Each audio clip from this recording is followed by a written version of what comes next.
In 1983, a team of deeply pious scientists conducted a radical experiment in an undisclosed facility. The scientists had theorized that a human without access to any senses or ways to perceive stimuli would be able to perceive the presence of God.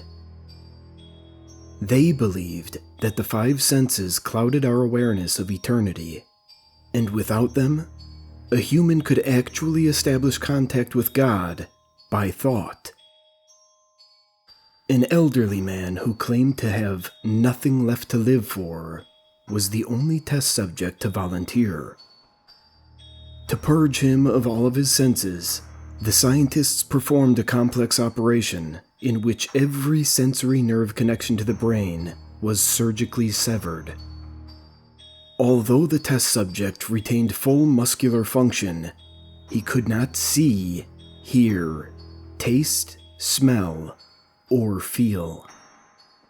With no possible way to communicate with or even sense the outside world, he was alone with his thoughts.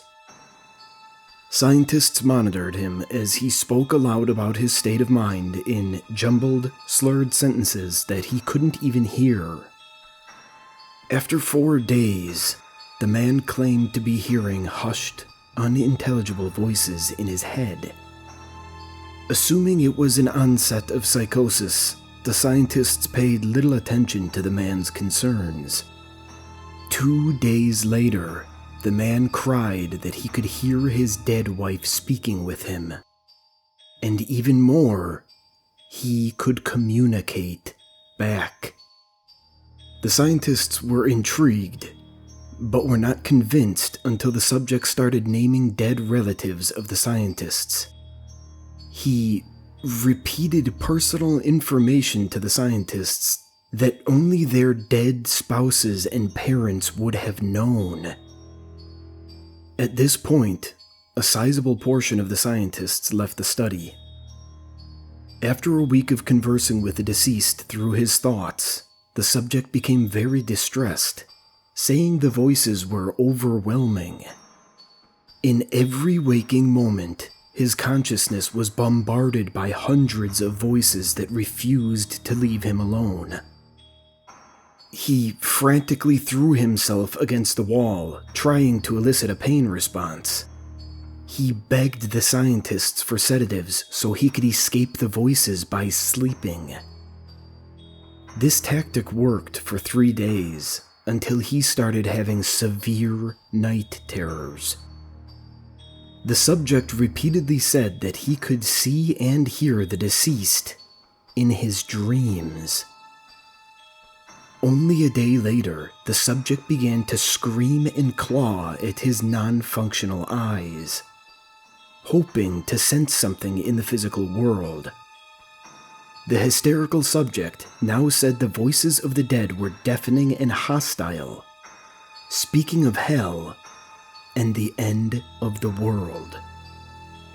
At one point, he yelled, "No heaven, no forgiveness," for 5 straight hours. He continually begged to be killed, but the scientists were convinced that he was close to establishing contact with God. After another day, the subject could no longer form coherent sentences. Seemingly mad, he started to bite off chunks of flesh from his arm. The scientists rushed into the test chamber and restrained him to a table so he could not kill himself. After hours of being tied down, the subject halted his struggling and screaming. He stared blankly at the ceiling as teardrops silently streaked across his face. For 2 weeks, the subject had to be manually rehydrated due to the constant crying. Eventually, he turned his head and, despite his blindness, made focused eye contact with the scientist for the first time in the study. He whispered, "I have spoken with God, and He has abandoned us." And his vital signs stopped. There was no apparent cause of death.